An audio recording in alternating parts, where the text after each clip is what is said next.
부실기업이 위험 수준이라. 이미 줄파산이 시작이 됐다. 이 말이 여러분 사실일까요? 사실일 가능성이 높은 단서가 나왔습니다. 여러분 이거 한번 보세요. 아마 여러분들도 깜짝 놀라실걸요.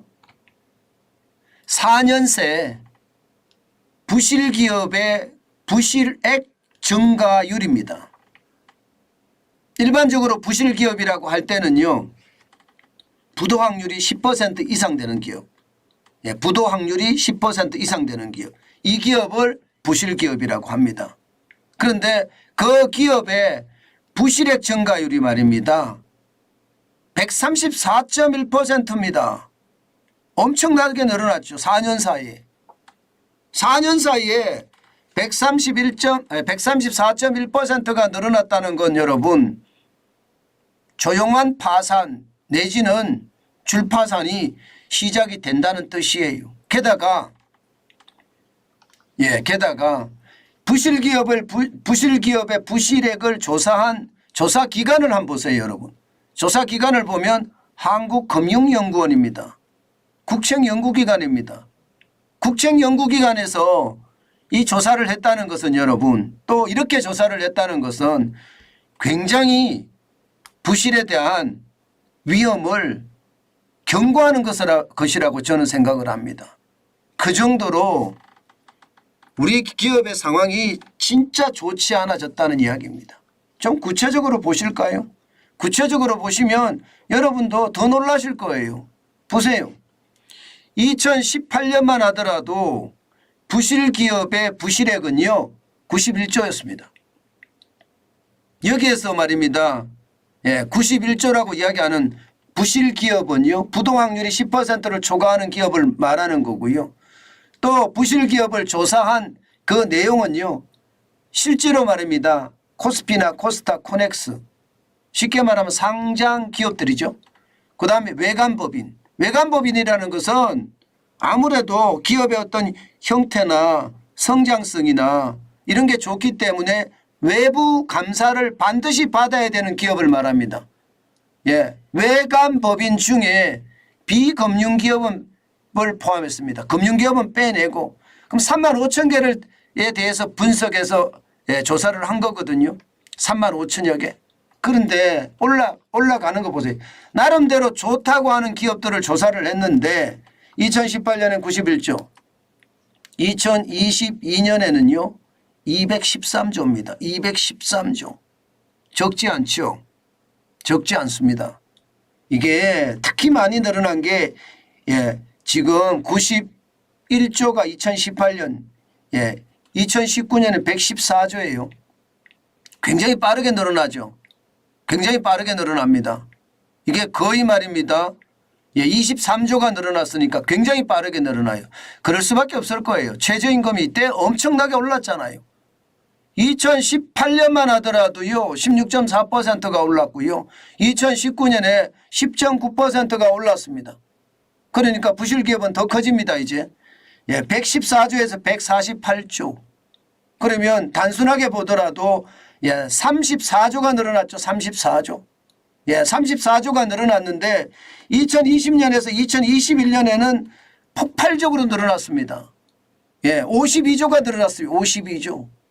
52조가 늘어났으니 부실액이 장난이 아니죠. 2022년에서 1년에서 22년까지는 13조가 늘어났습니다만은 2023년은 더 늘어날 가능성 굉장히 많습니다. 지금 상황이 진짜 좋지 않거든요.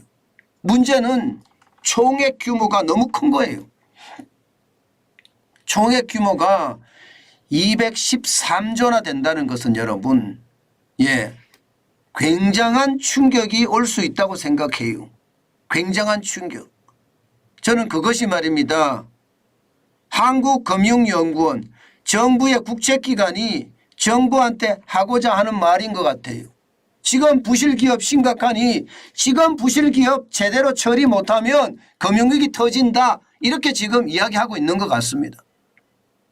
실제로 말입니다. 금융위기라는 단어를 안 썼는데요. 대신에 말입니다. 금융사 전이가 우려된다는 말은 썼습니다. 이 말은 결국 말입니다. 정부 국책연구기관이기 때문에 표현을 순화시켜서 그렇지 이게 민간 연구기관 같으면 제대로 있는 그대로 표현을 썼을 겁니다. 그러면 금융위기가 초래될 수도 있다 이렇게 이야기하는 거예요. 실질적으로도 여러분 그 금액을 보면 충격적인 수치입니다. 여러분 보세요. 얼마나 충격적인 수치인지. 제가 134.1%가 늘어난 것도 충격적인 수치지만 총액 규모로 보더라도요. 지금 2022년에 2,719조예요. 2,719조. 진짜 엄청나죠. 2018년만 하더라도 1,719조였던 것이 2022년에 2,719조. 늘어난 기업 부채 규모만 58.2% 1,000조가 늘어났습니다. 1,000조. 부실 기업의 부채 비중도 말입니다. 점점 늘어나서 2018년에 5.3%였던 것이 쭉쭉쭉쭉 올라가서 2021년엔 8.1% 그리고 2022년에는요 7.8%까지 올라갔잖아요. 2021년보다가 2022년이 좋아졌다고 하지만 7.8%라는 숫자가 결코 낮은 숫자가 아닙니다. 이것이 국책연구기관에서 조사했다는 것에 대해서도요. 저는 더 충격이라고 저는 생각을 합니다. 그만큼 여러분 우리가 생각했던 것보다가 기업 부채에 대한 어떤 불안감 지금 굉장히 크다는 거예요. 오죽했으면 한국금융연구원에서 이렇게 보고서를 만들어서 내놨을까요? 저는 그게 심각하다. 이게 정부 보고 말입니다. 지금 부채 관리하지 않으면 금융위기가 터진다 이렇게 말하고 있는 거예요. 실질적으로도 그렇게 가능한 게 말입니다. 여러분 보세요. 4년 새 기업 부채가 늘어난 규모를 보면 58.2%잖아요. 기업 부채는 58.2%가 늘어났습니다. 그런데 부실기업의 부실액은요. 134.1% 122조가 늘어났어요. 122조. 여러분도 알다시피 122조 규모면 PF 대출의 규모가 얼마라고 그랬습니까? 131조 6천억 원이라고 했죠. 대출 만기 연장의 규모가 75조 6천억 원이라고 했습니다.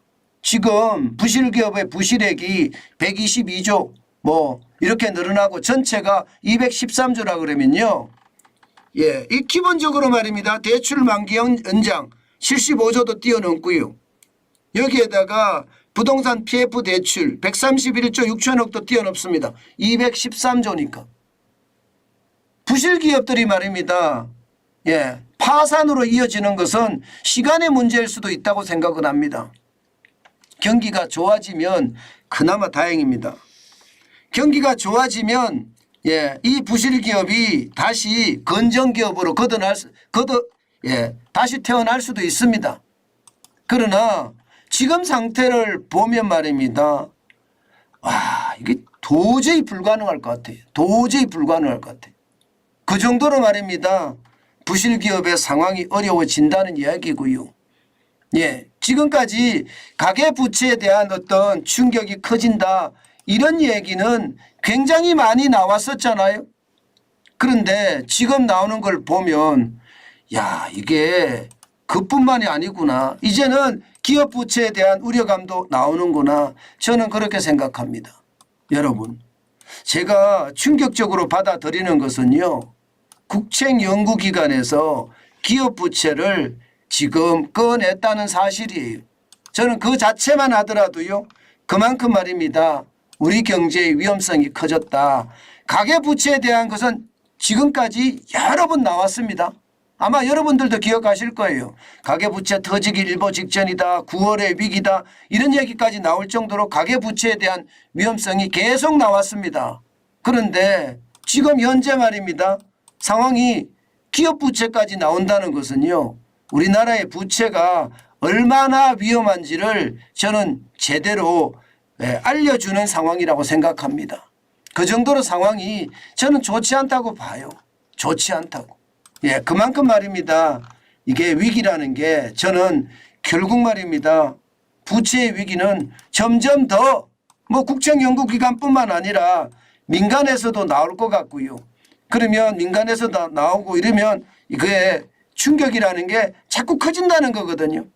제가 여러분들에게 계속 말씀드리는 거 있잖아요. 뉴스가 계속 쏟아진다는 것은요. 그 분야가 위험하다. 그렇게 나타내는 지표라고. 실제로도 그렇게 나타나는 것을 보면 야, 이거 진짜 조심해야 되는 것 아닌가. 그런 생각을 점점 더 크게 하게 됩니다. 제가 여러분에게 늘 말씀을 드리잖아요. 작은 단서입니다. 아직까지는 작은 단서지만 이 작은 단서가 결국은 말입니다. 예, 가계부채에 대한 위험성 이야기했죠. 여기다가 부동산 PF 대출에 대한 위험성 이야기했습니다. 이제는 기업부채에 대한 위험성까지 말한다는 건 이게 터질 수도 있다는 이야기를 우회적으로 지금 하는 거라 저는 그렇게 생각합니다. 그만큼 시장의 위협 커졌다. 이럴 때는 여러분 일자리를 가지고 우리는 현금을 계속 쌓아가는 것. 웬만하면 돈 안 쓰고 쌓아가는 것이 지금은 굉장히 중요하다는 이야기를 여러분에게 다시 한번 말씀드립니다. 저는 굉장히 필요하다고 생각해요. 그만큼 말입니다. 상황이 점점점 나빠지고 있다는 거예요. 경기가 좋아지면 달라질 수 있습니다. 그렇지만 아직까지 경기가 좋아진다 이런 느낌은 못 받으니까 더 큰 문제가 된다. 이렇게 결론 내겠습니다.